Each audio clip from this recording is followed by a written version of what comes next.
Council meeting of August 4th, 2025. I'd like to call the meeting to order. Mr. Franciac, could you take the roll, please? Mr. Fantini. Here. Mr. Young. Here. Mr. Walters. Here.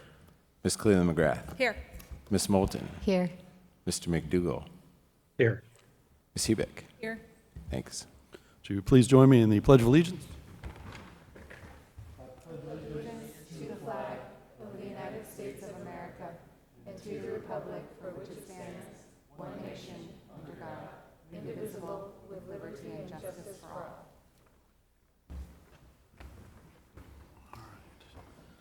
All right, not a big agenda tonight, but I've got a couple of announcements. So again, thanks everybody for a wonderful 64th Annual Arts Festival.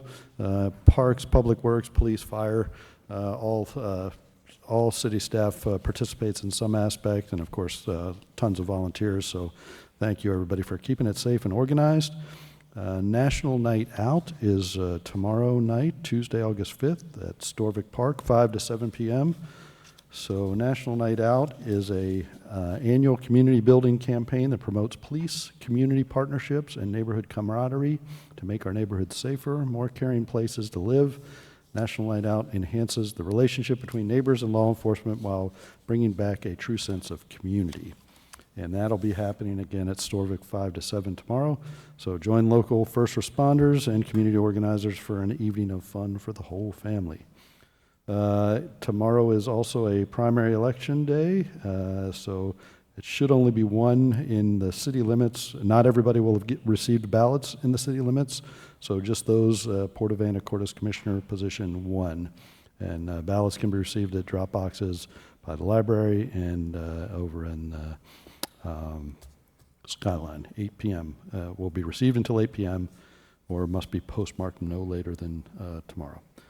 Draft Comprehensive Plan, one more time, I'll make that announcement, outlines a vision for sustainable growth and development over the next 20 years, addresses key areas such as housing, transportation, environment, economic development, climate, and community services and facilities. You can access the plan, of course, at www.planacortes.org. You can submit your comments via email, complan@anacorteswa.gov. Please submit your comments by the 28th, but we'll, of course, be accepting comments until then, but also the Planning Commission will be holding a public hearing on the 27th of August. Code Red, I don't know if you've heard, if folks have heard of this one. So there was, I think it was a top 10 earthquake in Russia last week. Almost 9.0 on the Richter scale, generated tsunami alerts along the west coast of the United States and Alaska.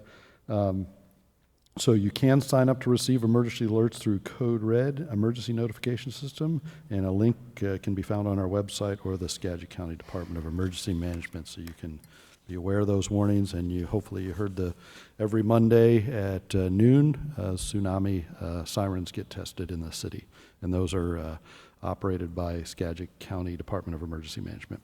So that's all I have. Announcements and committee reports. I believe the Public Works Committee was canceled earlier. Any other announcements, committee reports? Mayor Miller. Mr. Walters. Council probably received an email earlier today from Skagit County about the event that we are holding September 9th from 6 to 8 p.m. at the Mount Vernon Library Commons. This event is a housing forum.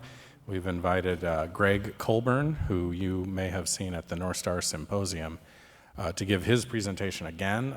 He's the author of Homelessness as a Housing Problem, and he gives a really compelling presentation about the likely effects of housing shortages in communities, including in ours.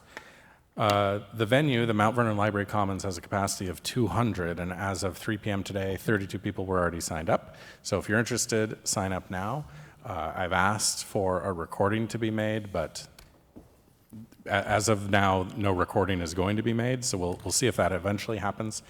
But it's probably worth seeing in person if you can swing it. So September 9th, 6 to 8 p.m. at Mount Vernon Library Commons, and you can RSVP at northstarskagit.org.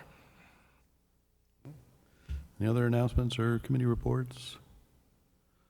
Okay, we'll move on to public comment. Let's see, any member of the public wants to address the council, and I have Courtney Orrock signed up. Topic is Event Center.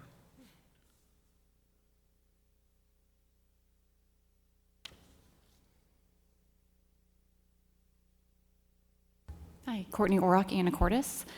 So back in 2007, I stood before the Port Commission and spoke in favor of opening up the Port Transit Shed for public events on a regular basis. At the time, I was chairing the Island Hospital Foundation's Gala of Hope, and the event had been historically held up at the Skagit Casino, 23 miles away. In 2009, the gala was held in the transit shed, and over the years, many more events were held there and brought with them a great sense of community. So I know how important something like this is to have in our community. Last week, the Event Center was presented with a build cost of $9 million in 2024, so adjusting for construction inflation, that's now at least $9.5 million. The source of the debt repayment for this project is 50% of the annual lodging funds, and according to the presentation last week, lodging tax revenue is projected to be $561,000 this year. Assuming we take the average lodging tax revenue from 22 to present, that's $583,000, which means we have $292,000 available for debt service. Using just a general 20-year term on a city obligation bond, even assuming we get a rate drop of a full % between now and the time financing occurs, $4.3 million could be financed. Assuming the full lodging tax revenue fund of $1.5 million is also used, that brings our available funds to $5.8 million, which leaves a $3.7 million gap on the current design. I understand that the design as it stands is going to be looked at for value engineering, but the cost would need to be reduced by 38% to meet the current available funding budget of $5.8 million. I've heard discussions related to the Mount Vernon Commons, and that would be looked at as a guide for funding of this project.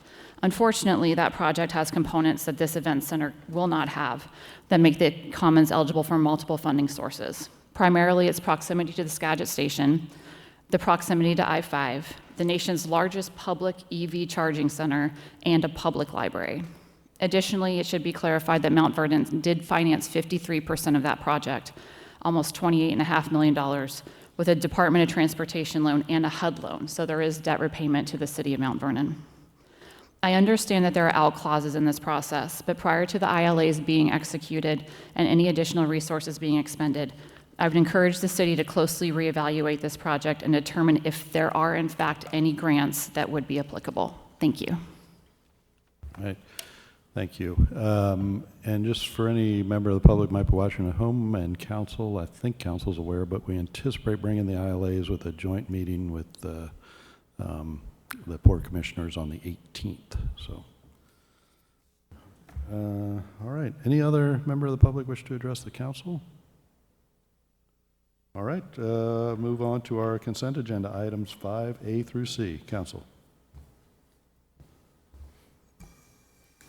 Mayor Miller. Ms. Cleveland McGrath. I would like to have a little, just have a comment about the approval of claims for this week. So I'm going to pull up something. Do you want to remove 5B from the consent agenda? Sure. Okay, that's typically how we do it, and Okay. then we can discuss it. So, a motion from, Yep, and I make a motion. Second. okay, motion by Ms. Cleveland McGrath and a second by Mr. Young to remove 5B from the consent agenda. All in favor signify by saying aye. Aye. Any opposed? Okay, consent agenda items 5A and C. Could I get a motion on that? Mayor Miller, Ms. Smolten. I move to approve consent agenda items 5A and C. Second. Motion by Ms. Moulton and a second by Ms. Hubick to approve consent agenda items 5A and C. All in favor signify by saying aye. Aye. Any opposed? Okay, motion carries. Okay, 5B, Ms. Cleveland McGrath. Thank you. So I wanted to bring one item to, just for further discussion. On the first page, their item number, where are we here? It'll come to me. 372368, and it's for a APD boat and trailer. I was not there when we reported out, but I think it's just important. To me, this is a policy issue. While it's a $15,000 boat, determined by the police chief and the mayor that this is something that is necessary. So it's not, doesn't necessarily fall under the purview of coming to full council as a separate agenda item. I have concern with the way the process was handled. On July 7th is when I first became aware that that might be we were considering buying a separate police boat that was different than the fire boat that we approved this past year. So that was July 7th. After our council meeting, we had a quick meeting with the police chief, mayor, and the public safety committee, which was great after. But then when I look at when this came, the approval of claims, it appears that the next day the boat was purchased, and that did not give the rest of council, the other 4 council members, the opportunity to weigh in on that policy decision. I think when you're purchasing a boat and expanding the type of services we are providing the public, that should have been something that was for a larger discussion. Yes, there was preliminary discussion when the fireboat was being purchased that police could possibly be involved in helping with ongoing maintenance costs and use of it. I think it's a very different discussion when we are now going to be have 2 boats in service. So we hear about, council first heard about it, our public safety committee July 7th. It appears that it was purchased July 8th, and then the memo to full council about this issue did not go out till July 16th. I believe Mr. Fantini reported it on the 15th, which is great, but I just, to me, this is a slippery slope of providing services and a policy issue that should be further discussed in the public. I think the public expects to have that. There's ongoing costs with boats, there's insurance issues, things like that. So while it's been done, I hope that we have a further understanding of what the expectations are, how we are going to use the boat, how we are going to maintain the boat, and that can be clear. Yes, we passed a public safety levy a couple of years ago, but that to me, as someone who is a huge proponent of it, did not include this as one of the items. And I think that the additional 5 police officers were really geared towards the importance of policing and safety within all the boundaries of our city limits, and this seems to take it a step further. So that is all I have to say about it. Okay. Anybody else? Mayor Miller? Mr. Young. Well, just sort of to piggyback on what Ms. Cleland McGrath has said, I think that I think she makes a wonderful point, and I don't think it was necessarily nefarious in sort of how it went about. But I do think, though, that more participation in understanding what's to take place by council is a necessary item, and then possibly why not have the team come up and sort of explain it to council at some point in the future. I just think we need to talk about it. It's a good done deal, but at the end of the day, I think we need to talk about it a little bit, and so we can sort of emphasize why, understand both sides of this, but also understand what we're really looking for. So even if we decided that we were going to do them, it would give onus to council in a way in respect the position of what we thought we were doing. And so I would love for them to come forward and sort of explain it myself. Thank you. Mayor Miller. Mr. Fantini. Thank you. So I was also at that public safety meeting and did give the readout, and it was my understanding and something that I pushed for at that public safety meeting that before the boat was purchased, that there was a memo sent to council explaining what it was for, giving all of council the information that they would need should they be questioned about it. So I was also a little bit surprised by the timing. Again, I don't think it's anything nefarious, but I think to Ms. Cleland McGrath's point, that there could have been a better rollout of this change. Mayor Miller. Ms. I'm sorry, Ms. Moulton. Thank you. I would agree with the points made. We did have a robust discussion about the fireboat, about training, about moorage, about equipment, and maintenance, and all those things, and also the expansion of service that has not been talked about publicly, and to my knowledge. I think that this should have been done a different way.